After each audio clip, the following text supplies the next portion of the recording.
नमस्कार दोस्तों, study IQ में आप सभी का बहुत बहुत स्वागत है। रिसेंटली चाइना और पाकिस्तान की मिलिट्रीज़ के बीच में एक नया समझौता हुआ है और ये कहा जा रहा है एक सीक्रेट डील है फॉर बायो वॉरफेयर कैपेबिलिटीज़, यानी कि जैव युद्ध की क्षमताओं को बढ़ाने के लिए ये डील की गई है। इस डील के अंदर किस तरह के बायोलॉजिकल वेपन्स की बात हो रही है, इसमें किस तरीके से पाकिस्तान हेल्प करेगा, किस तरीके से चाइना हेल्प करेगा, किस तरीके से इंडिया इस डील को व्यू करता है और किस तरीके से ये पूरे विश्व के ऊपर एक काफ़ी बड़ा इम्पैक्ट कर सकती है, उन सभी बातों के बारे में इस वीडियो में हम आपके साथ बात करेंगे। आइए स्टार्ट करते हैं। मेरा नाम है अनिरुद्ध। इस लेक्चर की पीडीएफ को डाउनलोड कर सकते हैं मेरे टेलीग्राम चैनल से। इसके अलावा सोशल मीडिया पे भी आप मेरे साथ जुड़ सकते हैं। स्टडी आईक्यू की ऐप के ऊपर ये वाले कोर्सेज हैं जिनको आप देख सकते हैं अपनी यूपीएससी प्रीलिम्स की तैयारी के लिए।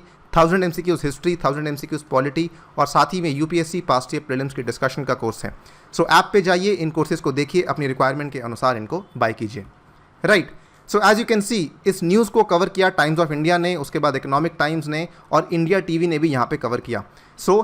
टाइम्स ऑफ इंडिया बोलता है China entered covert deal with Pakistan military for bio warfare capabilities against India and western countries. साथ ही में Economic Times, China Pakistan enter secret deal to expand bio warfare tools, says an Australian investigative journalist. India TV बोलता है China का Wuhan institute sign covert deal with Pakistan military for bio warfare capabilities against India. काफ़ी huge coverage मिली है इस deal को। ये deal क्या है, इसके बारे में अब हम बात करते हैं। Pakistan China deal as part of a broader offensive against India and western rivals. Basically यहाँ पर एक खुफिया 3 साल का समझौता साइन किया गया है to expand potential bio warfare capabilities. और इसमें कहा जा रहा है कि जो अनुसंधान होगा वो बेसिकली डेडली एजेंट एंथ्रैक्स को लेकर अनुसंधान यहाँ पे किया जाएगा। यदि आप एंथ्रैक्स के बारे में नहीं जानते तो एंथ्रैक्स बेसिकली एक तरीके की बीमारी होती है जो कि स्पोर फॉर्मिंग बैक्टीरियम के थ्रू होती है। आमतौर पे तो ये केवल एनिमल्स को इन्फेक्ट करती है, लेकिन एनिमल्स के थ्रू ये ह्यूमंस को भी इन्फेक्ट कर सकती है। और यहाँ पर अगर कोई भी इंसान एक इन्फेक्टेड एनिमल के कॉन्टैक्ट में आता है तो वो वहाँ से इन्फेक्ट हो सकता है। सबसे खतरनाक तरीका इससे इंसानों को इन्फेक्ट होने का होता है इन्हेलेशन। अगर आपने इसको इन्हेल कर लिया है और उसके स्पोर्स आपके बॉडी के अंदर आ चुके हैं, वो आपकी चेस्ट तक पहुँच जाते हैं। वहाँ पे ये प्रोलिफरेट होते हैं, यानी कि बड़े होते हैं, स्प्रेड होते हैं, फैलते हैं और फिर टॉक्सिन्स प्रोड्यूस करते हैं। यहाँ पर अंदर आपके अंदर जहरीले पदार्थों को प्रोड्यूस करते हैं, जिससे अक्सर मौत होनी स्वाभाविक होती है। 90% केसेस में अगर आपने एंथ्रैक्स को इनहेल कर लिया है तो मौत होती ही होती है। बायो वॉरफेयर क्या होता है? बायो वॉरफेयर बेसिकली ये जैविक युद्ध का अर्थ है जैविक विषाक्त पदार्थों या संक्रामक एजेंटों जैसे कि बैक्टीरिया, वायरस, कीड़े और कवक का उपयोग मनुष्यों, जानवरों या पौधों को युद्ध के कार्य के रूप में मारने या अक्षम करने के इरादे से। जब आप बैक्टीरिया, वायरस या कीड़ों का इस्तेमाल करते हैं for an act of war, उसे कहा जाता है जैविक युद्ध। काफ़ी डेडली है ये अगर ये डील हुई है। इसमें जो इंस्टीट्यूट इन्वॉल्व है, कहा जा रहा है जो वुहान लैब, जो कि कोरोना वायरस का भी ओरिजिनेटर माना जाता है, यहाँ पर वुहान लैब ने इस डील को साइन किया है with Pakistan military's defence science and technology organisation in order to collaborate the research in emerging infectious diseases and to advance the studies on biological control of transmitted diseases. ये चिंता का विषय इसलिए है बिकॉज इसमें पूरे प्रोजेक्ट में जो फाइनेंशियल मटेरियल और साइंटिफिक सपोर्ट है वो कम्प्लीटली वुहान लैब ने दी है। इसके अलावा जो प्रोग्राम का नाम है, इसका नाम है कोलैबोरेशन फॉर इमर्जिंग डिजीज़ को आप देख सकते हैं। चिंता का विषय इसलिए है ये बिकॉज इस पूरे प्रोजेक्ट की टेस्टिंग चाइना में नहीं कर रही है। इस परियोजना के तहत चीन अपनी सीमाओं के बाहर जैविक एजेंटों का प्रशिक्षण कर रही है ताकि अंतर्राष्ट्रीय समुदाय से निंदा करने के जोखिम को कम किया जा सके। क्योंकि देखिए, जब कोरोना वायरस की बात आई उस टाइम पे पूरा अंतर्राष्ट्रीय समुदाय जो है वो चाइना के पीछे पड़ा हुआ था और ये कह रहा था कि चाइना ने यहाँ पर जो रिसर्च थी उसको छुपाया और लोगों तक पब्लिक नहीं किया। In order to prevent any such sort of backlash, वो इस पूरे रिसर्च को चाइना के बाहर कर रही है। यहाँ पर चिंता का विषय इसलिए भी है बिकॉज चाइना, आपको मालूम होगा, कोरोना वायरस को लेकर काफ़ी इंपॉर्टेंट सूचना थी जिसको चाइना ने छुपाया। जब कोरोना वायरस को महामारी डिक्लेयर किया गया, ऑलरेडी चीज़ें हाथ से बहुत ज़्यादा निकल चुकी थी। पब्लिक इमरजेंसी डिक्लेयर करने में भी चाइना ने काफ़ी ज़्यादा यहाँ पर गलतियाँ की। इसी के चलते ये प्रॉब्लमेटिक हो सकता है कि अगर ये डील हुई है किस तरीके से ये इम्पैक्ट कर सकती है। अगर हम प्रोजेक्ट की डिटेल्स की बात करते हैं, सो जो कोवर्ट चाइना पाकिस्तान प्रोजेक्ट है, इसने ऑलरेडी सॉइल सैम्पलिंग करनी स्टार्ट कर दी है, जिसमें ये बैसिलस thuringiensis को आइसोलेट कर रहे हैं, जिसकी काफ़ी ज़्यादा सिमिलैरिटी होती है बैसिलस एंथ्रासिस के साथ, जिसका सिंपल नेम है, कॉमन नेम है एंथ्रैक्स।